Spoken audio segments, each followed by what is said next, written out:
4장 3절에서 26절까지의 말씀을 함께 봉독하겠습니다. 유대를 떠나사 다시 갈릴리로 가실새 사마리아를 통과하여야 하겠는지라. 사마리아에 있는 수가라 하는 동네에 이르시니 야곱이 그 아들 요셉에게 준 땅이 가깝고 거기 또 야곱의 우물이 있더라. 예수께서 길 가시다가 피곤하여 우물 곁에 그대로 앉으시니 때가 6시쯤 되었더라. 사마리아 여자 한 사람이 물을 기르러 왔음에 예수께서 물을 좀 달라 하시니 이는 제자들이 먹을 것을 사러 그 동네에 들어갔음이러라. 사마리아 여자가 이르되 당신은 유대인으로서 어찌하여 사마리아 여자인 나에게 물을 달라 하나이까 하니 이는 유대인이 사마리아인과 상종하지 아니함이러라.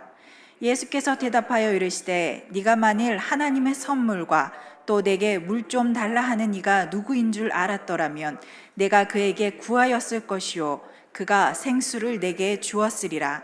여자가 이르되 주여 물 기를 그릇도 없고 이 우물은 깊은데 어디서 당신이 그 생수를 얻겠사옵나이까. 우리 조상 야곱이 이 우물을 우리에게 주셨고 또 여기서 자기와 자기 아들들과 짐승이 다 마셨는데 당신이 야곱보다 더 크니까. 예수께서 대답하여 이르시되 이 물을 마시는 자마다 다시 목마르려니와 내가 주는 물을 마시는 자는 영원히 목마르지 아니하리니 내가 주는 물은 그 속에서 영생하도록 솟아나는 샘물이 되리라. 여자가 이르되 주여 그런 물을 내게 주사 목마르지도 않고 또 여기 물 기르러 오지도 않게 하옵소서. 이르시되 가서 내 남편을 불러오라. 여자가 대답하여 이르되 나는 남편이 없나이다. 예수께서 이르시되 네가 남편이 없다 하는 말이 옳도다. 너에게 남편 5이 있었고 지금 있는 자도 내 남편이 아니니 내 말이 참되도다. 여자가 이르되 주여 내가 보니 선지자로소이다. 우리 조상들은 이 산에서 예배하였는데 당신들의 말은 예배할 곳이 예루살렘이 있다 하더이다. 예수께서 이르시되 여자여 내 말을 믿으라. 이 산에서도 말고 예루살렘에서도 말고 너희가 아버지께 예배할 때가 이르리라. 너희는 알지 못하는 것을 예배하고 우리는 아는 것을 예배하노니 이는 구원이 유대인에게서 남이라. 아버지께 참되게 예배하는 자들은 영과 진리로 예배할 때가 오나니 곧 이때라. 아버지께서는 자기에게 이렇게 예배하는 자들을 찾으시느니라. 하나님은 영이시니 예배하는 자가 영과 진리로 예배할지니라. 여자가 이르되 메시아 곧 그리스도라 하는 이가 오실 줄을 내가 아노니 그가 오시면 모든 것을 우리에게 알려주시리이다. 예수께서 이르시되 내게 말하는 내가 그라 하시니라. 아멘. 저는 평상시에 음악을 그렇게 즐겨 듣지는 않습니다. 그런데 한번 꽂힌 음악은 듣고 또 듣고 무한 반복하면서 듣습니다. 이번에 제가 무한 반복하면서 들었던 곡은 김보규님의 나는 사마리아 여인에게 말을 건다 라는 곡이었습니다.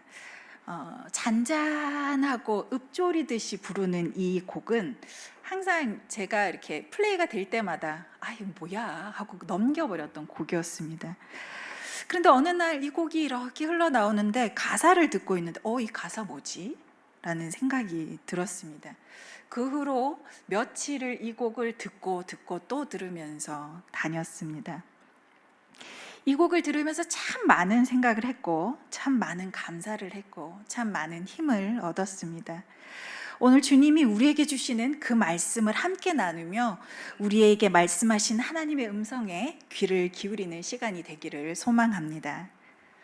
지금 예수님은 예루살렘을 떠나서 갈릴리를 향하는 여정을 시작하십니다. 그런데 예루살렘에서 갈릴리로 가는 가장 짧은 거리, 최단 거리는 사마리아를 통과하는 것입니다. 그러나 유대인들은 외국인들과 통혼한 이 사마리아인들을 배신자라고 여겼기 때문에 그들의 땅을 밟는 것조차 그리고 사마리아인들과 상종하는 것조차 싫어했습니다. 그래서 대부분의 유대인들은 멀어도 험해도 돌아가는 길을 선택했습니다. 예수님은 유대인과 사마리아 간의 이 오래된 선입견, 이것에 신경 쓰지 않고 가장 짧은 거리인 사마리아를 통과하는 길을 선택하셨습니다. 예수님이 이 오래된 사회적 편견, 이걸 넘어서 사마리아 땅으로 가신 이유는 돌아가기 싫어서가 아니라, 그리고 경로가 짧기 때문에, 길이 편해서가 아닙니다. 그곳에는 예수님이 만나고 싶은 사람이 있기 때문이었습니다.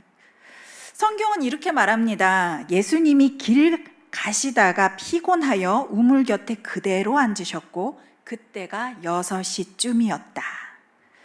6시는 유대인들의 시간으로 하면 정오입니다. 낮 12시죠. 가장 뜨거운 한낮의 시간입니다.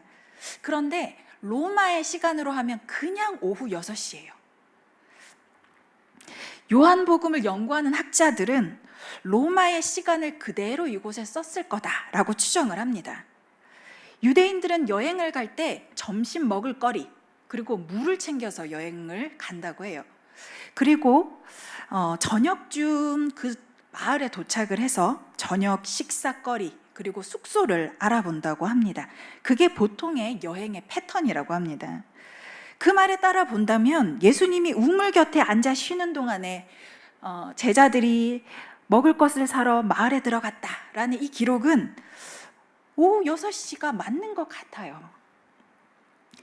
정오의 뜨거움 아래 그늘도 없는 우물 곁에 앉아 계시는 예수님이든지, 하루 온종일 걸어서 한낮의 뜨거움을 견디고 오후 6시에 우물 곁에 앉아 계시는 그 예수님이든지, 정오나 오후 6시냐, 이게 중요하지 않습니다.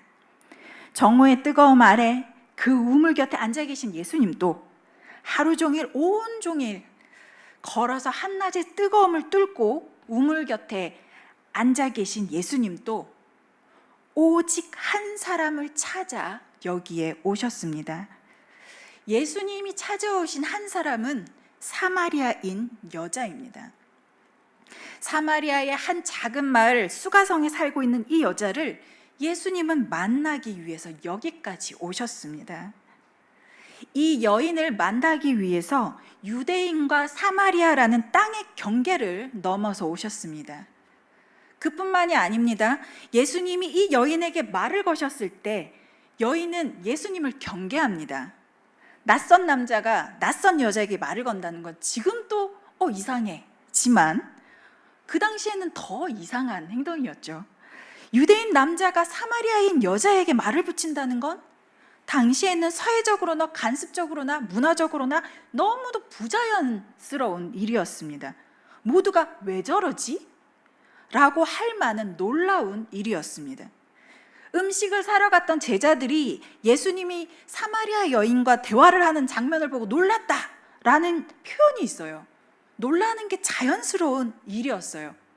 그만큼 사마리아 여인과 우리 예수님이 대화를 하고 있는 이 장면은 결코 일반적이지 않다, 자연스러운 일이 아니라는 거죠. 예수님은 누구나 피해가야 할 이 여성, 이 사마리아 여성에게 먼저 말을 걸고 있습니다. 예수님이 사람을 찾는 데에는 문화도, 관습도, 사회적인 체면도 어느 것 하나도 거리낄 것이 없습니다. 이 모든 것을 넘어서 예수님은 여인을 찾아가셨습니다. 2000년 전에 있었던 이 일을 왜 오늘 이 시간에 찾아온 거를 낮에 찾아왔냐 저녁에 찾아왔냐 굳이 이야기를 해야 하는가?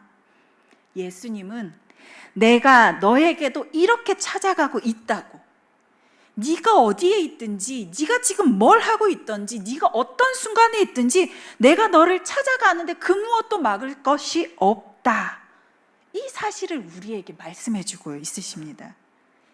이미 예수님은요, 고난의 길을 뚫고 십자가의 길을 뚫고 죽음의 길을 건너서 우리에게 찾아오셨습니다. 이 사실을 우리는 모르지 않습니다. 이 사실이 내 마음에 맺히지 않아서 그렇지, 현실감 있게 나에게 일어났어 라고 느끼지 못해서 그렇지, 이미 우리에게 죽음을 뚫고 찾아오신 예수님이 계십니다. 저는 이번에 성경학교를 준비하면서 처음엔 참 너무 즐거움으로 준비했습니다. 내 마음이 이 분주함에 넘어서서 갑자기 덜컥 겁이 났습니다. 자신이 없어졌어요. 마음의 방향이 어디에 있는지 너무나 갈피를 잡지 못하는 어지러운 경험을 했습니다. 누군가와 내 이 어지러운 마음을 이야기를 하면 내 마음의 방향을 잡을 수 있을 것 같은데, 한마디만 나랑 나누어주면 정말 좋겠는데, 근데 주변에 사람이 없는 거예요. 이 말을 나눌 사람이 없는 거예요. 함께하는 교역자들은 모두 바쁜 시기를 보내고 있기 때문에 내가 그들에게 피해를 줄까 봐 말을 못하겠고, 친한 누군가는 요즘 마음이 힘들어하는 것 같은데 내가 거기다 그 더 어려움을 더해주는 것 같아서 미안해서 말 못하겠고, 여러 가지 이유를 생각해서 보니까 누구에게도 내 마음을 터놓을 수 있는 사람이 없었습니다. 함께 준비하는 선생님들은 너무 열심히 하고 계세요. 근데 교역자라는 사람은 든든히 중심을 잡아줘야 하는데 그러지는 못할 만큼 힘들어요 라고 징징거릴 수 없었습니다. 그럼 힘 빠지겠다 싶어서 표도 낼 수 없었습니다. 근데 여기서 제가 고려하지 않은 분이 한 분 계시죠. 누구는 바빠서 힘들고, 누구는 요즘 마음이 힘들어서 힘들고 내 이야기를 못 들어주겠다. 거기 예수님은 없었어요. 기도의 자리에 갈 마음이 없었습니다. 성경학교를 통해서 하나님만 영광받게 해주세요 라고 기도 제목을 냈어요. 선생님들과 모여서 그렇게 기도했습니다. 처음부터 끝까지 주님 함께 해주십시오 라고 기도했습니다. 그런데 정작 찾아야 할 때, 내가 도움을 구해야 할 때 눈에 보이는 사람들만 찾았습니다. 사람들에게 시선을 돌리느라 주님 돌아볼 시간이 없었습니다. 주님이 제 눈에 보이지 않았습니다. 주님이 찾아오셨고 나와 함께 하신다는 이 사실을 저는 널리 알립니다. 전합니다. 우리 아이들한테도 예수님이 너희들을 찾아오셨어 하고 알려요. 그런데 저는 그 말을 전하는 저는 늘 매 순간 이 사실을 인지하거나 감격하거나 누리고 살지 못하고 있습니다. 주님은 저에게 찾아오셔서요, 최성희 너 이번 여름 성경학교 성공적으로 마쳐 라고 미션을 딱 주시고 떠나시는 분이 아닙니다. 오늘 본문에서 만나는 이 사마리아 여인에게도 시원한 물 한 잔을 나에게 다오, 네가 봐도 이 기가 막힌 이 상황에서 너는 순종하는 태도를 나한테 보였을 때 내가 너한테 뭐를 줄지 말지 결정하마, 이렇게 하신 주님이 아니에요. 읽어보시면 예수님은 끝까지 물 한 잔 안 드셨습니다. 예수님이 찾아오셔서 하신 일은 이 사연 많은 여인의 멘탈을 탈탈 털어놓으신 일입니다.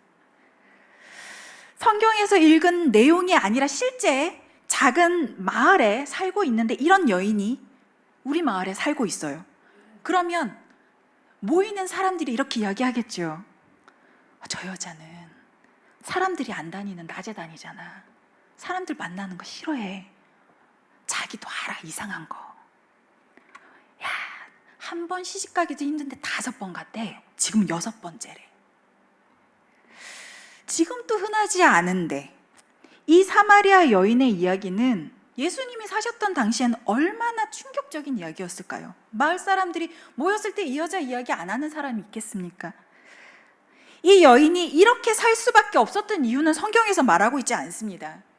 남자들에게 버림을 받은 여인인지, 외로움이 병인 사람이라서 혼자 있는 것이 너무 힘들고 괴로워서 이렇게 살 수밖에 없는 것인지 알지 못해요. 하지만 확실한 건 일반적이지는 않다는 겁니다. 그렇다고 해서 이 사람은 호락호락한 성격도 아니에요. 굉장히 똑부러집니다. 예수님이 질문을 탁 하면 너무 잘 피해가요. 예수님께 되려 질문도 던집니다. 자신에게 불리한 것이 있으면 감추려고 굉장히 노련함을 감추는 노련함까지 가지고 있습니다. 이 여인의 이런 노련함이나 이런 것들이 지금까지 살아오는데 유용했을 겁니다. 어쩌면 살아오면서 어쩔 수 없이 체득된 결과일 수도 있습니다. 고단한 삶의 그 무게에 짓눌려서 자기 방어가 굉장히 잘 된 사람일 수도 있어요. 그러나 예수님은 그녀의 감추고 싶은 그 비밀을 딱 집어서 꺼내어 놓습니다. 자신의 사생활을 속속히 다 알고 계신 예수님을 이 여자는 만나고 내가 왜 그렇게 살 수밖에 없는지 도와주세요 라고 엎드려 구하지 않습니다. 그녀는 아주 자연스럽게 신학적인 주제로 넘어갑니다. 자신의 아주 개인적인 일, 그것도 감추고 싶은 일이 드러나고 싶은 사람은 아무도 없습니다. 수가성 여인도 마찬가지입니다. 아직 예수님이 누군지 잘 알지 못하는 그녀는 더 이상 자신을 주제로 한 그 이야기를 나누고 싶지 않았습니다. 자신을 주제로 한 이야기를 가지고 좋았던 경험이 없을 것 같아요. 항상 사람들은 자기를 비난했을 거고 조롱했을 겁니다. 빨리 넘기고 싶은 주제가 아닐 수 없겠지요. 그렇게 넘기고 싶은 주제인 개인사는 남들 보기에는 일반적이지 않은 비난거리지만 여전히 그녀의 삶 한가운데 놓여 있습니다. 무슨 이유에서인지 함께 사는 남자가 6번이나 바뀔 때까지 사람들의 비난과 조롱이 점점점 더 커졌을 텐데도 불구하고 끊어내지 못하고 그녀의 삶 가운데 있습니다. 존재해요. 그저 자신의 이야기가 회자되는 것을 피한다고, 그리고 회피하고 말지만 자신이 물을 길어서 물동이를 가지고 집에 들어가면 6번째 남자가 기다리고 있습니다. 언젠가는 7번째가 바뀔 수도 있는 일이지요. 알지만 끊어내지 못하는 사연이 분명히 그녀에게도 있을 겁니다. 그런데 예수님은 그걸 건드리셨습니다. 그녀 안에 쌓아놓은 것 덮어놓고 또 덮어놔서 쓰레기와 같은 그 찌꺼기들, 마음의 찌꺼기들을 감추어 놓은 문제를 들춰내셨습니다. 건드리셨어요. 예수님은 사람을 아프게 하는 악취미가 있는 분이 아니에요. 도리어 우리의 아픔을 자기에게로 돌리시는 분이십니다. 저희 집에 가면 굉장히 깔끔합니다. 친한 사람들이 저에게 그래요. 니네 집 에어비앤비에 내도 되겠다. 왜냐하면 눈에 이렇게 바깥에 나와 있는 거 싫어합니다. 그래서 그렇다고 해서 작은 것들이 항상 다 들어갈 수는 없지요. 그래서 방법을 하나 쓴 게, 제가 쓰지 않는 방이 있어요. 서재인데 쓰지 않는다니 좀 그렇긴 한데, 네, 잘 들어가지 않고 항상 문을 열어두는 방이 서재방입니다. 그 서재방 문 뒤에다가 상자 하나, 화장지 30롤짜리 하나, 그다음에 청소 도구 하나, 이런 걸 쌓다 보니 어느새 정말 문을 열면 쏟아지는 거 아니야? 싶을 만큼 쌓여 있더라고요. 하지만 사람들은 그 방문 뒤까지 보지 않기 때문에 저희 집에 오면 어머, 에어비앤비에 넣어도 되겠어, 깔끔하다, 이렇게 칭찬을 합니다. 어느 날 친구가 와서 하루 자고 갔습니다. 걔는 문을 열더라고요. 들켰습니다. 그래서 지금은 깨끗하게 치워져 있습니다. 그런데 자꾸 작은 상자가 생기면요, 나중에 치워야지 하는 생각이 들면서 그 뒤로 자꾸 가지고 가게 돼요. 그래서 여기 한번 쌓기 시작하면 또 쌓이겠구나 싶어서 귀찮더라도 버릴 상자는 버리고 최소화해서 자기 자리를 찾아서 서랍에 넣어줍니다. 참 귀찮은 일이지만 나중에 다 치우는 그 거대한 일을 하지 않아도 된다는 것 때문에 소소하게 바로바로 치우려고 합니다. 우리의 마음의 문제도 이것과 다르지 않다고 생각합니다. 보이지 않는 마음의 문제 하나가 생겼습니다. 그런데 내가 편한 방법으로 그걸 해결하고 나니까 너무 편한 거예요. 다 해결된 것 같아요. 그리고 문제가 생길 때마다 그것은 습관처럼 튀어나옵니다. 마치 그것이 문제를 해결한 것처럼 보이기 때문에 그렇죠. 그게 어떤 사람 게임일 수 있고요.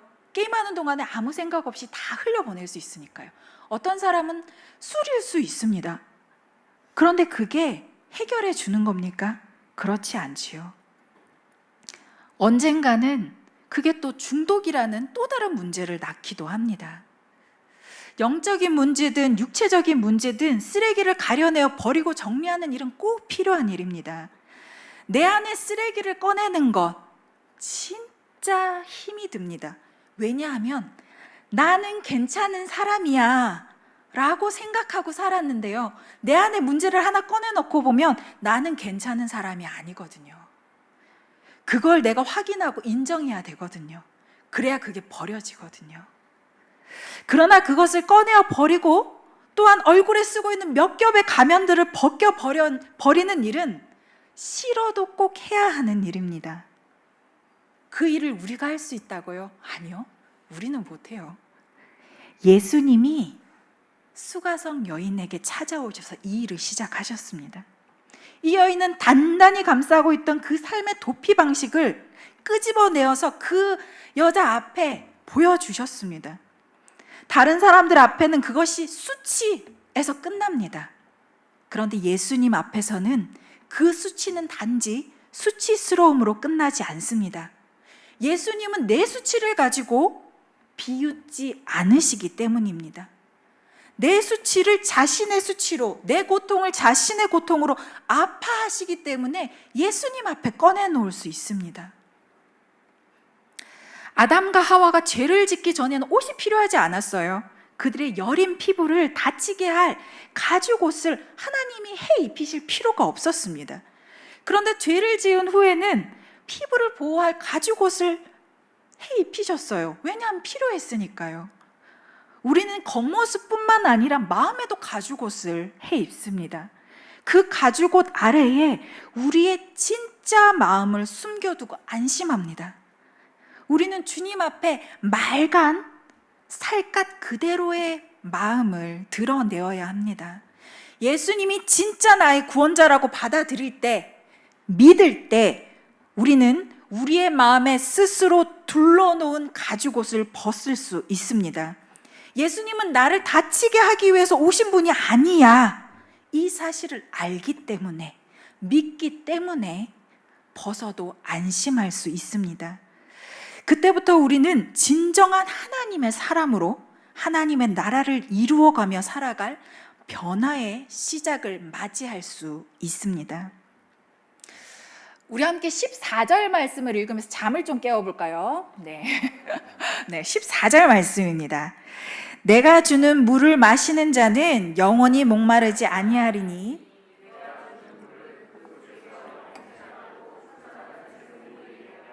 아멘. 채워도 채워지지 않는 각자의 삶의 갈증이 있습니다. 때로는 물건을 사서 집을 채우는 것으로 그 갈증을 푸는 사람이 있습니다.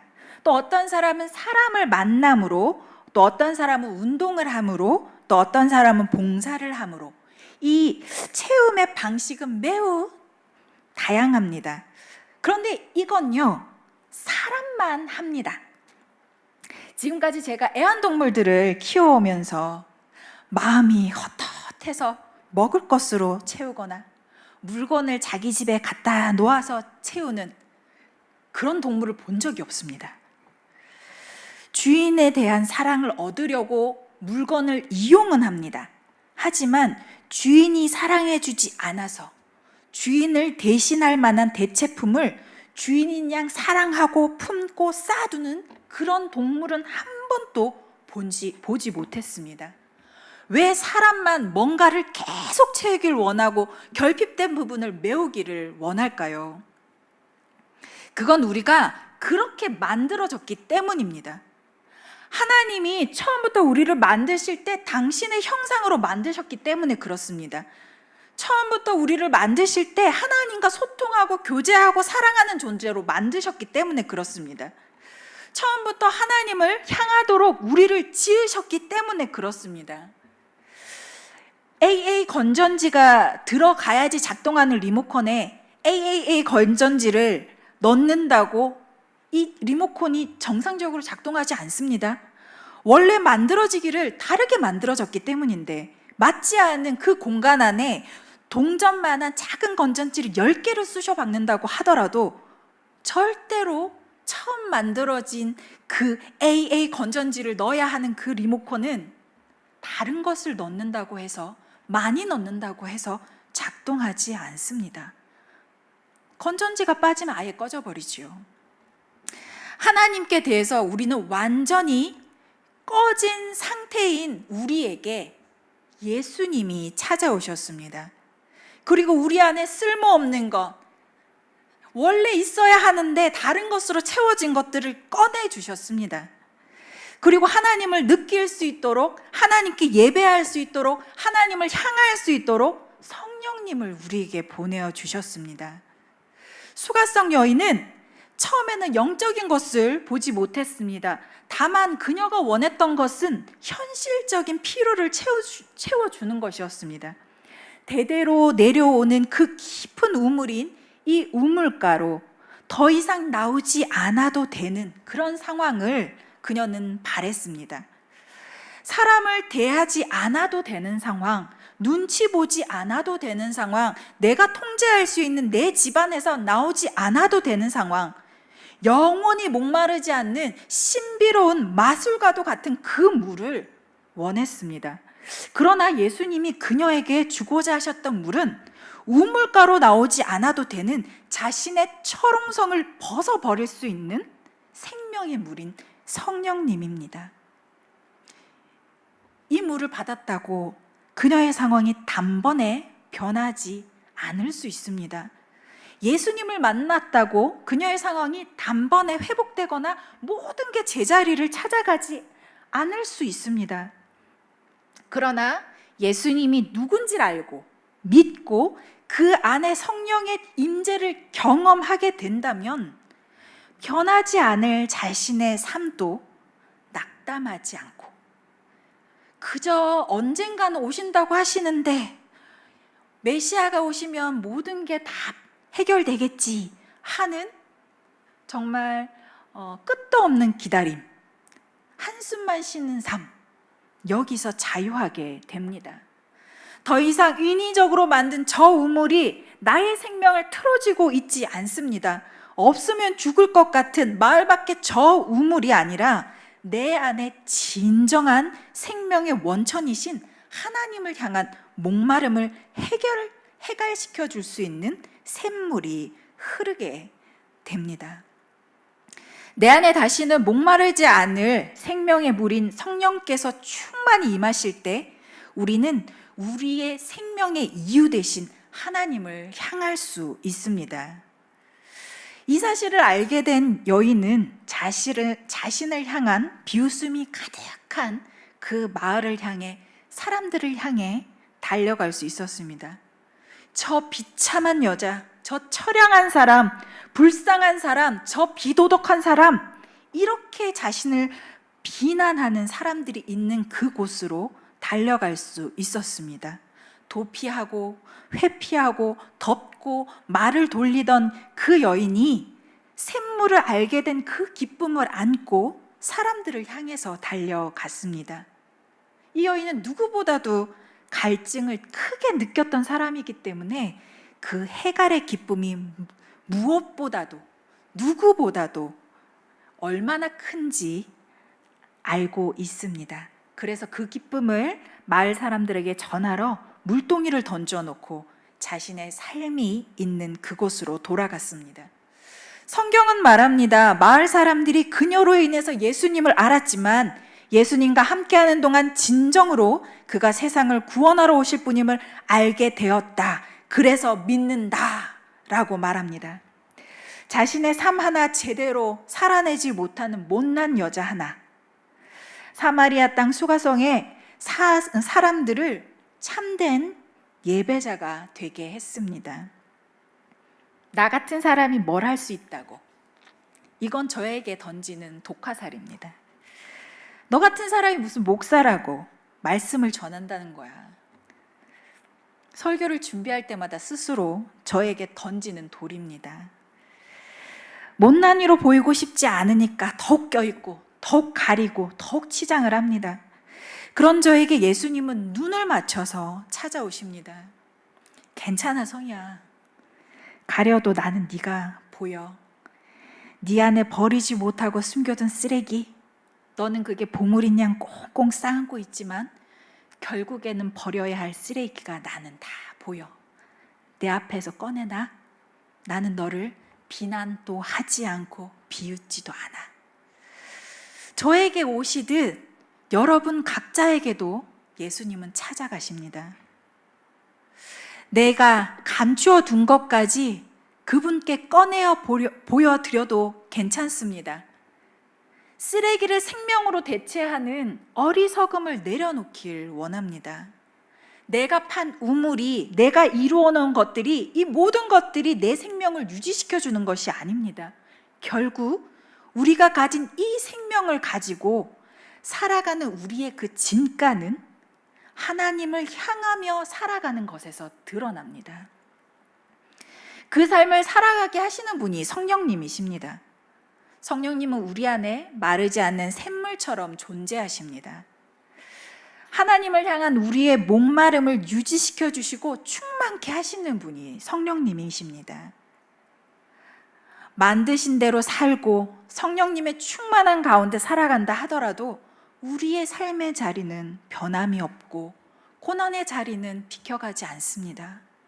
어제와 다르지 않은 삶을 살게 될 겁니다. 그런데 수가성 여인이 여전히 그곳에 머물며 살아갔듯 우리 또한 다르지 않습니다. 현실이 벽에 부딪힐지라도 포기하고 거기에 순응함이 아니라 힘을 내어 살 수 있도록 우리 영혼에 힘을 주시는 성령님이 우리 안에 샘물과 같이 솟아나시며 매일매일 우리에게 힘을 주십니다. 그래서 우리의 삶은 사라지는 겁니다. 그냥 사라지는 것도 아닙니다. 하나님 나라를 이 땅에 드러내는 삶, 그것도 나 같은 사람을 통해서 이루어내실 겁니다. 내가 해야지 하고 잔뜩 힘을 주었던 손에 힘을 풀고 우리 안에 계신 성령님께 현재 내가 느끼는 갈증, 현재 내가 감당하기 힘든 현실의 벽을 내어놓고 도움을 구하는 저와 여러분 되시기를 소망합니다. 우리 함께 예수님을 찬양했으면 좋겠습니다. 우리 예수라는 찬양으로 함께 찬양 올려드리겠습니다.